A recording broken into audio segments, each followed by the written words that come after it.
नमस्कार प्यारे बच्चों, आप सभी का स्वागत है हमारे YouTube चैनल गौरवी हिंदी संस्कृतम में। मैं हूं आपकी संस्कृत अध्यापिका ममता कुमारी। चिल्ड्रन, ये आपकी बुक है, कौन सी है? देखो, आनंद संयुक्त संस्कृतम। ये 10th स्टैंडर्ड की महाराष्ट्र बोर्ड की बुक है बेटा, और इसे आप देख लीजिए। ये हम पढ़ने वाले हैं पेज नंबर 16, व्यंजन अनंता। व्यंजन अनंता करके ये आपका पेज नंबर 16 पे ये टॉपिक है। मैं ये अभी पढ़ाने वाली हूँ, आप ध्यान दीजिए। और ऐसा हो ही नहीं सकता कि आपको समझ में ना आए, आपको बहुत अच्छे समझने में आने वाला है बेटा, आप देख लीजिए। ओके, तो देखिए, ऊपर दिए गए हैं कुछ देवताओं यानी भगवान के नाम दिए हुए हैं। निर्जर, अमर, देव, प्रभु, त्रिदश, विभुद, सुर। ये क्या है? भगवान। ओके, इनकी जगह आप भगवान लिख सकते हैं अगर आपसे पूछा जाए तो। ठीक है कि अमर्त्य के किसी एक का, निर्जर का पूछा जाए कि निर्जर को आप क्या कहेंगे, तो आप वहां पे भगवान लिख सकते हैं। ओके, आदित्य, आदित्य कहा जाता है सूर्य नारायण को। ओके, मित्र, दिनकर, दिवाकर, सूर्य, रवि, भास्कर, चंडासु, इन सबको हम कहते हैं भासवान। ओके, बहुत इजी सा टॉपिक है आपका ये, 2 मिनट लगने वाले हमारे समझने में। देखिए बेटा, 2 प्रत्यय होते हैं। वैसे तो प्रत्यय का जो रियल नेम होता है ना, वो होता है मतुप प्रत्यय। ओके, क्या लिखा हुआ है देखो, भगवान, भासवान, भले ही भगवान हो, भासवान हो, यानी वान लग रहा है। ओके, विद्यावान, विद्यावान, ज्ञानवान, गुणवान। ओके, इस तरीके से है। और उसके बाद आता है आपका नेक्स्ट, राइट साइड में देखिए, आपका आता है श्रीमान, श्रीमान, शक्तिमान, बुद्धिमान। ठीक है, इस तरीके से आपका आता है। और बुद्धिमान, उसके बाद आता है आयुष्मान, हनुमान, कीर्तिमान, बुद्धिमान, हनुमान, उसके बाद आता है कीर्तिमान, बुद्धिमान, हनुमान, उसके बाद आता है आपका कीर्तिमान। देखो देखो बच्चों, क्या है इसमें, ध्यान दो। इसमें दिया है कि भाई ये जो है ना, देखो, भगवान, वान लगा है, इधर मान लगा है। बहुत इजी सा, बहुत इजी टॉपिक है आपका पेज नंबर 16। देखो, महाराष्ट्र के जो बच्चे हैं और जो महाराष्ट्र बोर्ड है, वो ध्यान दीजिए ज़्यादातर, क्योंकि बेटा वो जो बच्चे हैं उनके लिए वो ज़्यादा आता है। वैसे तो सीबीएसई में तो बहुत सारे प्रत्यय आते हैं, लेकिन आपके सिलेबस में ये ज़्यादा प्रत्यय, ये जो मतुप वाला प्रत्यय है, ये ज़्यादा आता है। ओके, तो बेटा वान देखो यहाँ पे दिया है वान, तो ये वत प्रत्यय है, वत, और ये मत। ओके, तो वत कैसे बना? वतुप से बना वत प्रत्यय, और मतुप से बना, मतुप मतलब मत प्रत्यय। ये आपका मत प्रत्यय और ये आपका वत प्रत्यय। अब आप कहेंगे कि मैम हम कैसे पहचानेंगे कि भाई यहाँ पे वान लगाएं कि मान लगाएं? ओके, मैं बताती हूँ।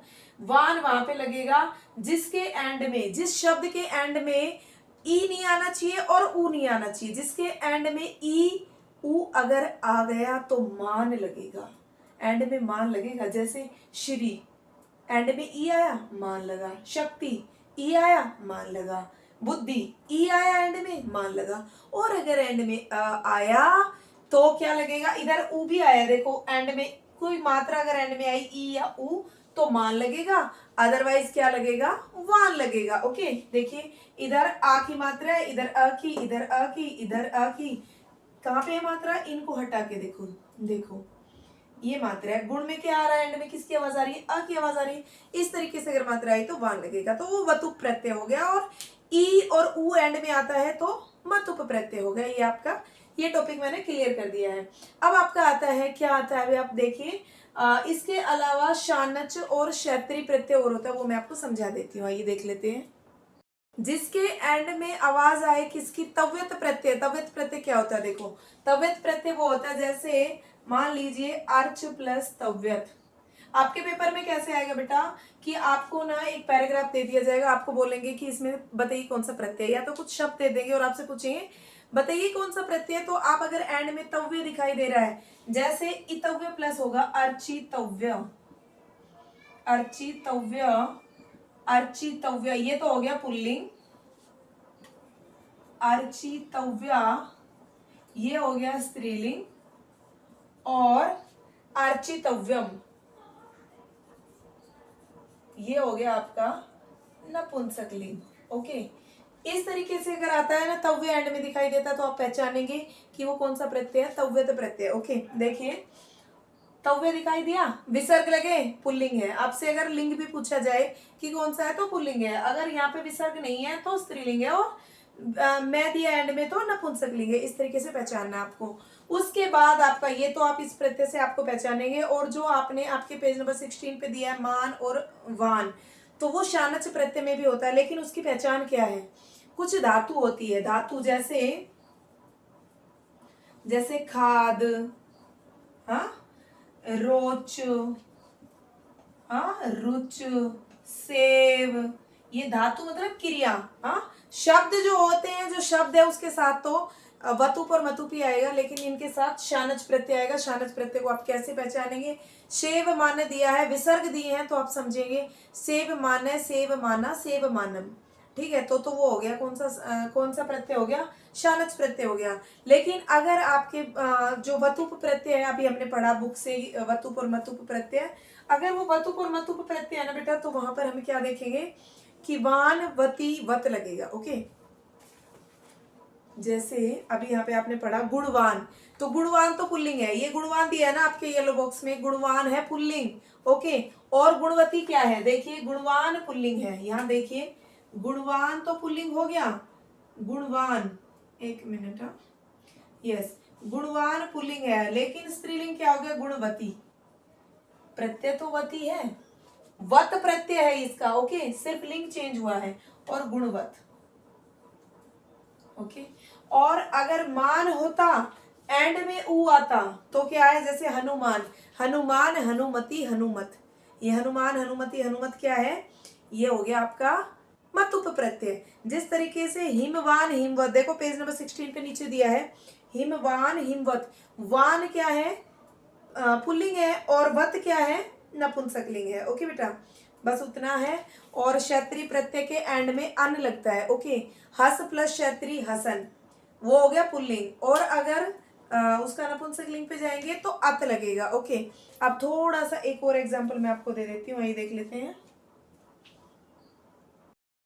आपकी बुक का जो पेज है ये तो मैंने बहुत अच्छे से क्लियर कर ही दिया बेटा। इसमें ना बाकी नीचे तो ये मीनिंग है, बाकी कुछ भी नहीं है। व्योम में व्योमन, ब्रह्मा ब्रह्मान, अध्वा अध्वन, पक्षी पक्षी, ये तो, और ये ऊपर का जो टॉपिक है वो तो बहुत अच्छे से क्लियर कर दिया है मैंने। नहीं समझ में आया तो एक बार वापस से वीडियो देख लीजिए। ओके, और इससे बाहर है एक्स्ट्रा में मैं आपको समझा रही हूँ, अगर कुछ आ सकता है तो। ओके, इस टॉपिक के बाद मैंने अभी आपको ही समझाया है, ये सब बाहर, इससे बाहर से था, पेपर में आ सकता है, तो फिर आपको वहां पे ये ना लगे अरे ये तो हमने पढ़ा ही नहीं। ओके, और आपको एक और छोटी सी चीज है, इंपॉर्टेंट है, वो मैं बता देती हूँ। देखो देखो, ये हो गई धातु, ठीक है, धातु, धातु हो गई गम धातु जैसे, ठीक है, और कत प्रत्यय, तो गत हो गया, गत, एंड में त लगेगा और विसर्ग लगेगा तो आप समझ जाना कत प्रत्यय है।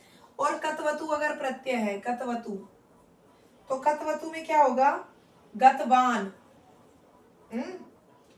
और कृत्या, कृत्या, या फिर तव्यत। ओके, गंतव्य, तव्य आया एंड में, आप समझ जाएंगे क्या है, या तुआ नहीं लिखना, कृतुआ अगर होगा तो कतुआ आएगा, अगर कतुआ प्रत्यय है। अगर यहाँ तो ये कृत्या मतलब तव्यत है, और अगर यहाँ पे कतुआ वा होता ना तो एंड में तुआ होता, गतुआ लिखा हुआ होता।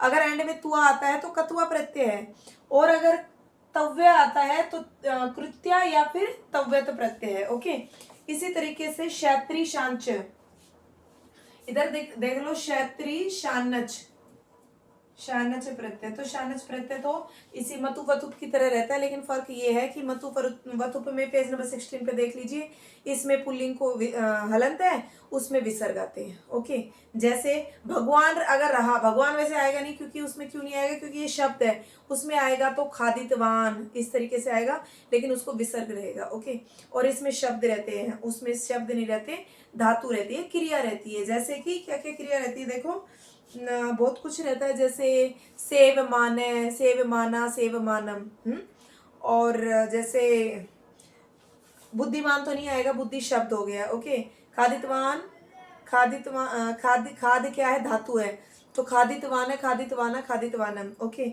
इस तरीके से सेव मान का तो मान लग गया वहां पे। तो विसर्ग और हलंत से समझेंगे आप। सेव मान अगर शानच प्रत्यय है तो विसर्ग लगेंगे पुल्लिंग में, और अगर वतु पर प्रत्यय है तो विसर्ग नहीं लगेंगे, हलंत लगेगा। ओके, तो आइए देख लेते हैं क्षत्रिय और शानच। अभी इसका देखो, क्षत्रिय में अन लगता है, गम धातु है ना, गच्छन।